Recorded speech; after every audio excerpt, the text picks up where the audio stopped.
સૌપ્રથમ અહીં સબસ્ક્રાઇબ પર ક્લિક કરો, બાજુમાં આવતા બેલ જેવી નિશાની પર ક્લિક કરો. એજ્યુસફર ચેનલના તમામ વિડીયોના અપડેટ્સ આપના ફોનમાં મળતા રહેશે. નમસ્તે મિત્રો, એજ્યુસફર પરિવારમાં હું હરેશ જેઠવા આપનું સ્વાગત કરું છું.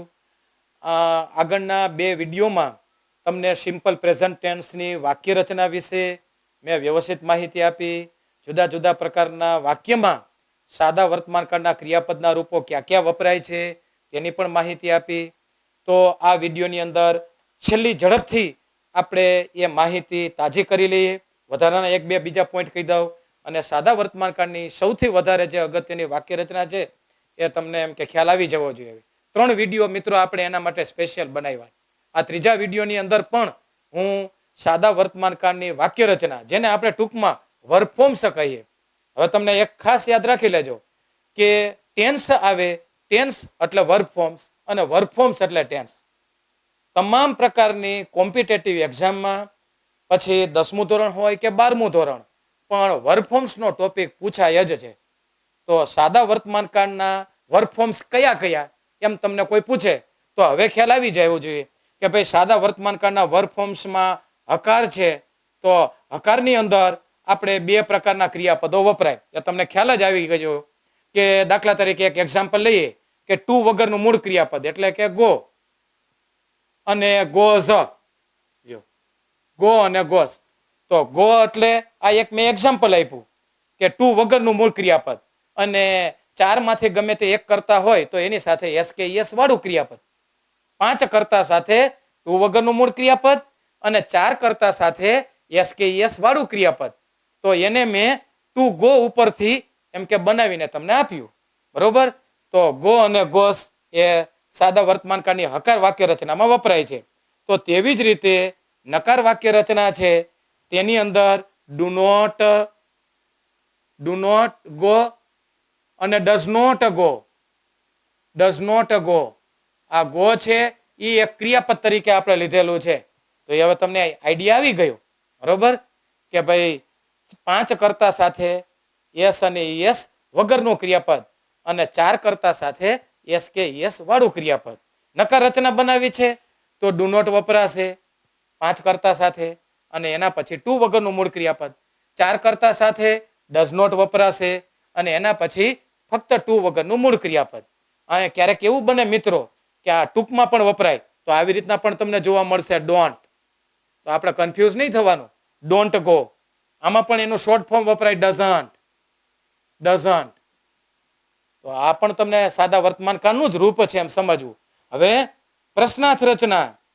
તો પ્રશ્નાર્થ રચનામાં તમારી પાસે આ ટેકનિક છે કે પ્રશ્નાર્થમાં આગળના વિડીયોમાં આપણે જોયું એમ ડુ 5 કરતા સાથે ડુ વત્તા કરતા વત્તા મૂળ રૂપ એટલે કે ગો અને વાક્યને અંતે પ્રશ્નાર્થ. પછી 4 કરતા સાથે ડઝ આવશે. ડઝ પછી 4 માંથી ગમે તે એક કરતા વત્તા આપણે ગો અહીંયા લઈ લેવાનું એટલે કે V1 અને વાક્યને અંતે પ્રશ્નાર્થ. તો આ એનું અતિ સામાન્ય સૂત્ર થઈ ગયું. પછી WH પ્રશ્નાર્થ રચના છે. WH પ્રશ્નાર્થ. તો WH પ્રશ્નાર્થની અંદર વેર આવે, વેન આવે, વાય આવે ને હાવ આવે, વોટ આવે. બરોબર? તો એમાં સૌથી પહેલા WH શબ્દ કોઈને કોઈ વેર હોય તો વેર, પછી WH પછી ડુ આપણે વાપરીશું, પછી કરતા વાપરીશું, પછી અહીંયા જે રૂપ આપ્યું છે એમાં ટુ વગરનું મૂળ રૂપ. દાખલા તરીકે જો why do you go, why do you play, why do you eat, why do you study. એ રીતે એમ કે તમે યાદ રાખી શકો. તો હકાર રચના, નકાર રચના, પ્રશ્નાર્થ રચના, WH પ્રશ્નાર્થ. આમાં WH શબ્દ એમ કે આપણે લેવાનો. WH શબ્દ તો કોઈને કોઈ એક WH શબ્દ એમ કે આપણે લઈ લેવાનો. એના પછી ડઝ, એના પછી કરતા, એના પછી મૂળ ક્રિયાપદ એટલે કે અહીંયા ગો આપણે શબ્દ વાપર્યું છે. તો WH માં સૌથી પહેલા ટૂંકમાં WH વાપરવાનું. હુ વાળી રચના સ્પેશિયલ કેસમાં આપણે યાદ રાખીએ છીએ. તો હુ સાથે મેં આગળના વિડીયોમાં કીધું એમ કે ત્રીજો પુરુષ એક વચન કરતા જ વપરાય છે. એટલે એમાં ડસ કેવું કઈ નહીં વપરાય મિત્રો. આ ખાસ ધ્યાન રાખજો. તો હુ પછી સીધું પ્લેસ જ, હુ પ્લેસ. હુ પછી સીધું ગોઝ જ આવે, હુ ગોઝ અને વાક્યના અંતે પ્રશ્નાર્થ. Who goes to school, who goes to the office, એમ સીધે સીધું હુ સાથે ત્રીજો પુરુષ એસ કે યસ વાળું જ ક્રિયાપદ વપરાય છે, કારણ કે ત્રીજો પુરુષ એક વચન કરતા છે. તો હકાર, નકાર, પ્રશ્નાર્થ, WH, હુ અને તેના પછી ટુ બી રચના. તો ટુ બી રચનાની માહિતી આગળના વિડીયોમાં આપી જ છે મેં. તો હવે આપણે એમ કે યાદ રાખીએ કે ટુ બી ફોર્મ સાદા વર્તમાન કાળના. તો અહીંયા ફક્ત ખાલી યાદી જ અપાવું છું, એમ ઇઝ આર, આ યાદ રાખી લેજો. પછી ટુ હેવ ફોર્મ, તો અહીંયા ફક્ત ખાલી યાદી જ લખું છું, હેવ અને હેઝ. પછી પેસિવ ફોર્મ, તો આપણે એનું સૂત્ર યાદ રાખી લેશું. પેસિવ ફોર્મમાં એમ કે કર્મ સૌથી પહેલા આવશે. તો અહીંયા ફક્ત ખાલી એક સૂત્ર તરીકે એમ ઇઝ આર વત્તા V3 એટલે કે ભૂતકૃદંત. તો આટલી માહિતી સિમ્પલ પ્રેઝન્ટ ટેન્સના વર્ક ફોર્મ તમને કોઈ પૂછે, એમ પૂછે કે સિમ્પલ પ્રેઝન્ટ ટેન્સના વર્ક ફોર્મ કયા કયા, તો હવે તમે ઝડપથી બોલી શકતા હોવા જોઈએ. ટુ વગરનું મૂળ ક્રિયાપદ, યસ અને યસ વાળું ક્રિયાપદ. નકાર રચના, ડુ નોટ મૂળ ક્રિયાપદ, ડઝ નોટ મૂળ ક્રિયાપદ. પ્રશ્નાર્થ રચનામાં ડુ ડસ કરતા અને મૂળ ક્રિયાપદ. WH વાળી પ્રશ્નાર્થ રચનામાં WH, ડુ ડસ કરતા અને મૂળ ક્રિયાપદ. પછી ટુ બી ફોર્મ, તો એમાં am is are. To have form, એમાં હેવ હેઝ. અને પેસિવ રચનામાં am is are, V3. Most important છે પોઈન્ટ મિત્રો. જો આ તમને આટલું યાદ રહી ગયું, તમને ઇંગ્લિશ શીખવામાં કે બોલવામાં જરા પણ તકલીફ નહીં પડે. ફરી એક વખત હું બોલી જાઉં છું, સિમ્પલ પ્રેઝન્ટ ટેન્સના વર્ક ફોર્મ્સ કયા કયા, તો એક જ સેકન્ડની અંદર આપણે બોલવા માટે તૈયાર થઈ જવા જોઈએ કે સિમ્પલ પ્રેઝન્ટ ટેન્સના વર્ક ફોર્મ. હકાર, તો ટુ વગરનું મૂળ ક્રિયાપદ, યસ અને યસ વાળું ક્રિયાપદ. નકાર, ડુ નોટ મૂળ ક્રિયાપદ, ડઝ નોટ મૂળ ક્રિયાપદ. પ્રશ્નાર્થ, ડુ ડસ કરતા મૂળ ક્રિયાપદ. WH પ્રશ્ન, WH, ડુ ડસ કરતા મૂળ ક્રિયાપદ. હુ વાળી રચના, હુ વત્તા યસ કે યસ વાળું ક્રિયાપદ. ટુ બી ફોર્મ, તો એમાં am is are. To have form, એમાં હેવ અને હેઝ. અને પેસિવ રચના એમ ઇઝ આર અને V3. તો સિમ્પલ પ્રેઝન્ટ ટેન્સના વર્ક ફોર્મ વ્યાકરણની અંદર આટલા યાદ રાખવા પડે. જો આટલા યાદ તમે રાખો તો તમારા માટે સાદો વર્તમાન કાળ શીખવો અતિ એમ કે સરળ થઈ જાય. આપણને કોઈ આ રીતના શીખડાવતું નથી, એટલે જ્યારે આપણે સાદા વર્તમાન કાળનું વાક્ય બોલીએ છીએ તો એસ કે ઈએસ સાથે આપણે ઇઝ વાપરીએ. પણ હવે ખબર પડી ગઈ કે એસ કે ઈએસ સાથે ઇઝ નથી વપરાતું, ઇઝ સાથે એસ કે ઈએસ નો આવે. જો આપણે હું બોલીએ રવિ દરરોજ જમે છે, તો હવે તમે બોલશો રવિ ઇટ્સ ડેઈલી. બાળકો દરરોજ ભણે છે, ચિલ્ડ્રન સ્ટડી ડેઈલી. પણ તમે એમ નહીં બોલો ચિલ્ડ્રન આર સ્ટડી ડેઈલી, એમ ન બોલે. તો સિમ્પલ પ્રેઝન્ટ ટેન્સના વર્ક ફોર્મ આપણે આ રીતના એમ કે યાદ રાખીશું. મને આશા છે કે ચોક્કસ તમે સમજી ગયા હશો. હવે એક પોઈન્ટ હું તમને વિશેષ એમ કહી દઉં, તમને પણ મનમાં પ્રશ્ન થતો હશે કે સર ક્યારે અમારે યસ વાપરવું અને ક્યારે અમારે ઈએસ વાપરવું ત્રીજો પુરુષ એકવચન કર્તામાં. જો ત્રીજા પુરુષ એકવચન કર્તાની અંદર આપણે દાખલા તરીકે એમ બોલતા હોય રવિ ગોઝ, તો આમાં ઈએસ વપરાણું.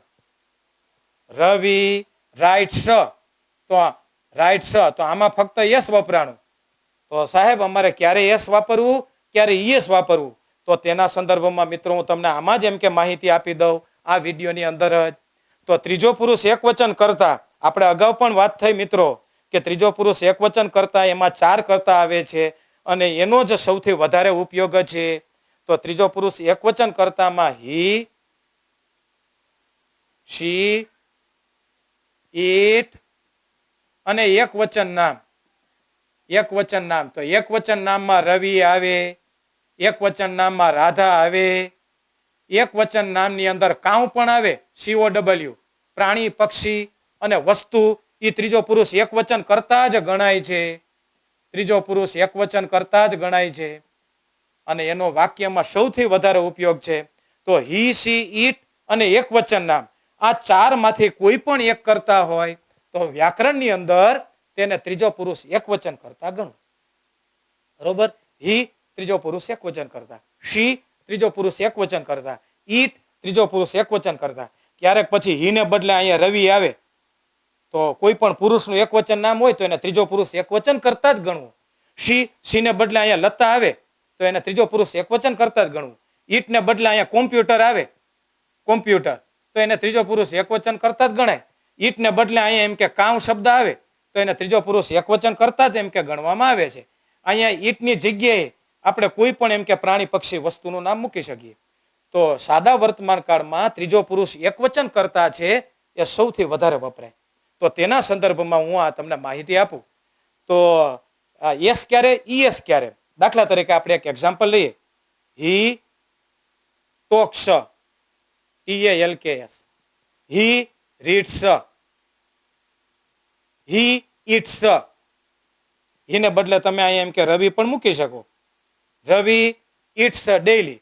તો સામાન્ય રીતે ત્રીજો પુરુષ એકવચન કરતા છે એમાં સામાન્ય રીતે ક્રિયાપદને અંતે યસ લાગે છે. જો ક્રિયાપદને અંતે યસ લાગ્યું.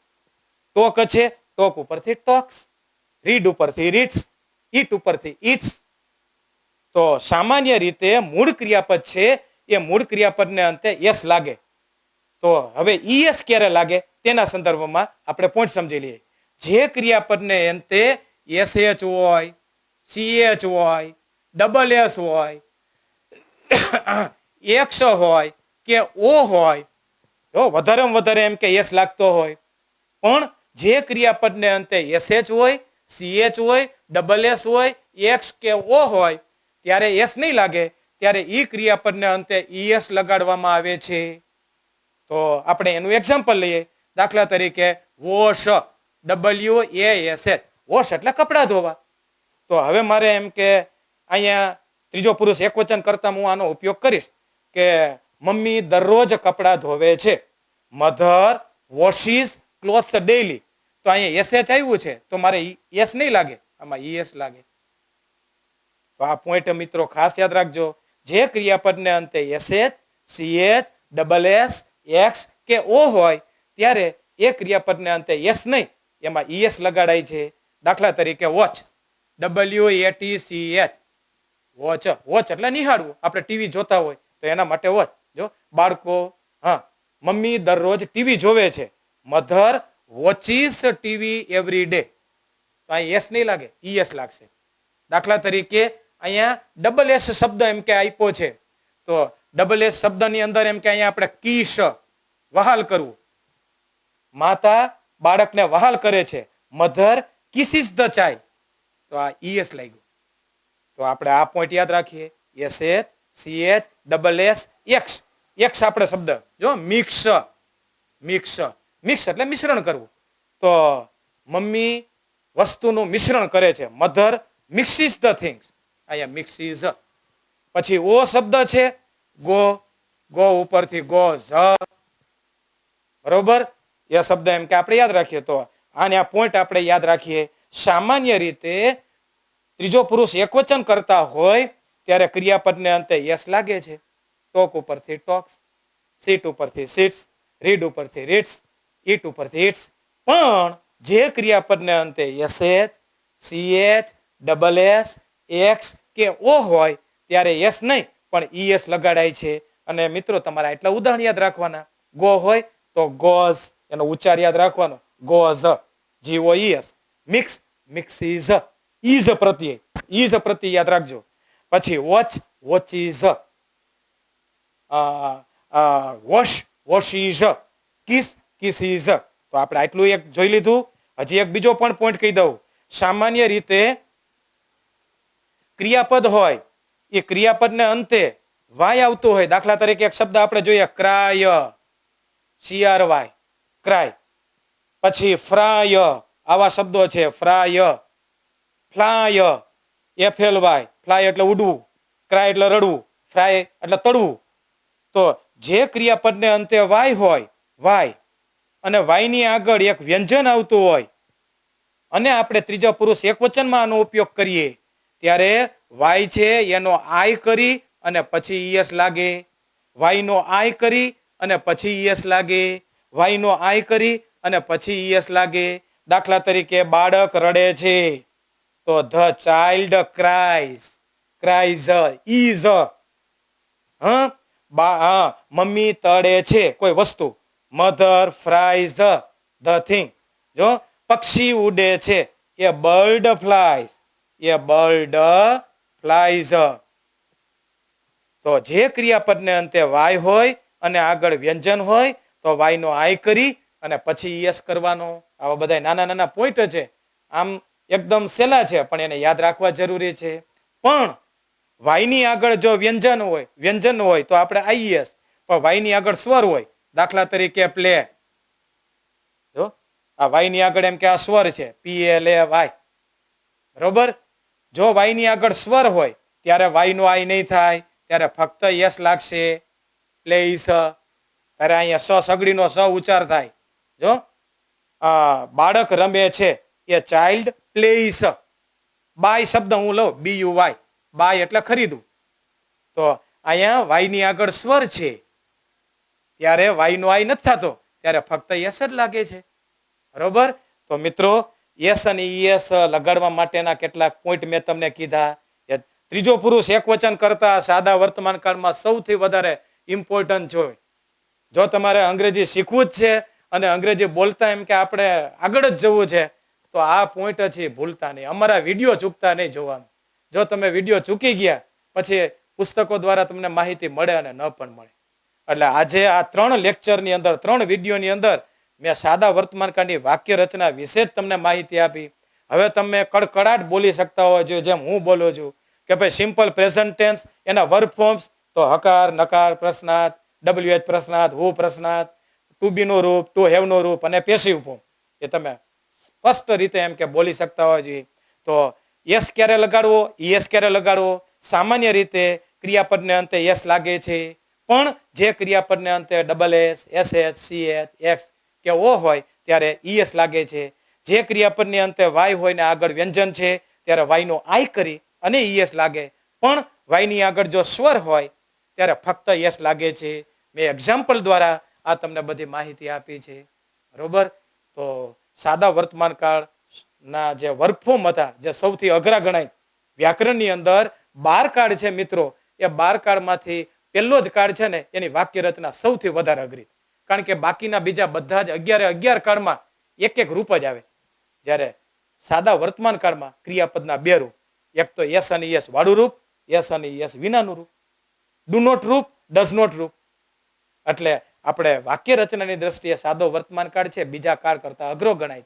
એટલે જ મેં આ 3 વિડીયો દ્વારા તમને શક્ય હોય એટલું વધારે એમ કે કેમ આવડે એવો પ્રયાસ કર્યો છે. મને આશા છે કે તમને આ પણ વિડીયો પસંદ પડ્યો જ હશે. જો તમને ગમ્યો હોય તો ચોક્કસ તમે અમને લાઈક કરજો, શેર કરજો અને તમારી ચેનલમાં સબસ્ક્રાઇબ કરજો. Thank you very much.